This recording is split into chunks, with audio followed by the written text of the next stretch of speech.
Chip here with the XRP Minute extended version. So I put together a quick little video here. It's a little longer than my general videos, but there's a couple of interesting things that I wanted to do, and it's a little bit easier to do in this format.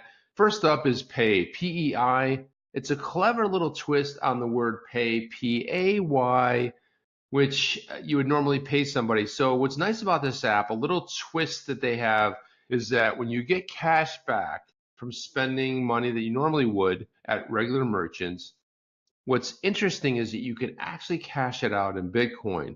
And one of the more interesting aspects, they do not ding you. So if you send your cash back rewards to a wallet, they do not ding you, they do not charge you a fee. You're able to do that free of charge, which is nice. I had an opportunity today to speak to the co-founder, Tom, and I'd asked, are you planning on adding any additional coins other than Bitcoin? He said, of course we are. You will have additional upgrades. So I'm guessing there's going to be a time where we'll see XRP, which would be awesome. So if you want to look at what some of the merchants look like, well, I mean, they're the same merchants you spend money with every single day. Domino's Pizza, Chipotle, Chick-fil-A, Target. They have 60,000 different merchants that you can spend money with. Now, I think it's only in the US, so apologies if it's outside of the US. It's pretty simple. You basically link your debit cards and you spend money like you normally would. That's why I like this app so much, because you're not doing anything different outside of connecting your cards, whether it's a credit card or a bank, debit card. You're not doing anything outside of what you normally do, so why wouldn't you earn money? The reward points are anywhere from 1% all the way up to 20%, but it depends on the vendor and who they are. And the other thing is that they do use a 256-bit encryption. They use third-party provider Plaid. They take it a step further by utilizing two-factor authentication, which is really nice. And when you're actually going through the onboard, which I always like a good onboarding experience, but a couple little simple screens, you put your phone number in there, you get the code, and then when you go through your bank, you also go ahead and do the same thing. But what I liked about it was you actually had to choose whether your card was a Visa, MasterCard, Amex, or whatnot. So it's a little bit of an extra added security measure. And when you go ahead and do that, you have to put the last 4 digits in there. It's a really cool app, and I wish these guys a lot of success. I look forward to XRP because it'd be nice to just normally spend money on your daily travels, and then all of a sudden you're earning money because you're just spending money like you always did.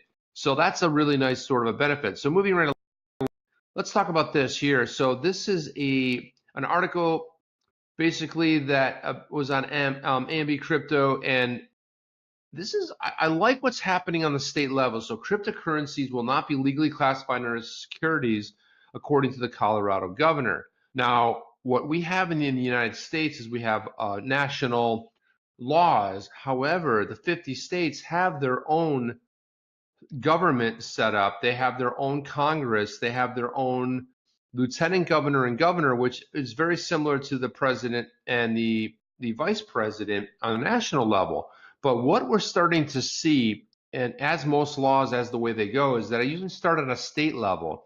And so what we're seeing with what happened in Colorado recently, so this is a tweet that was sent out. I'm looking at this tweet thinking, it looks like a class reunion. They got the mural in back of them. They rented a hotel.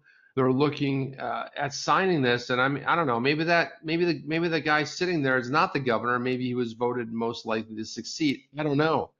But I'm looking at this whole thing, and I'm excited about it only because they're moving the ball forward for everybody in the crypto space.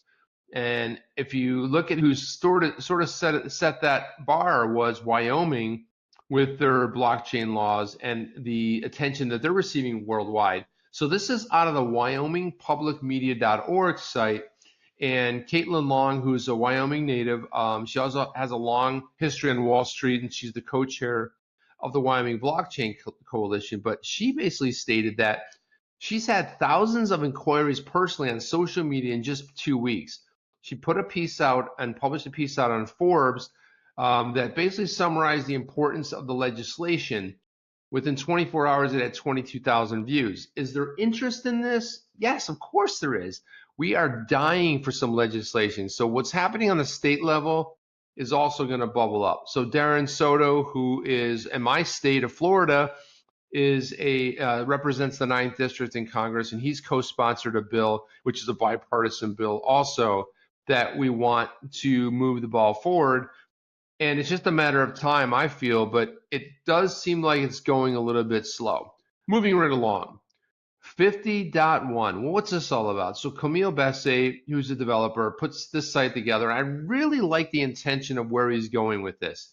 So he's basically ranking the best products and people on Twitter by influence, because in this new paradigm, it's difficult to discover and trust new people and products, right? So it's always easier if you trust the people, or if two people tell you about something and they're trusted people, you have a little bit better confidence than just hearing about it or reading about it. So what he basically does is he's sucking down the Twitter API, and he's go ahead and he's parsing it, and people points are calculated according to the influence that they have on others, influence crypto people on Twitter. And then projects points are basically the sum of points who follow the project on Twitter.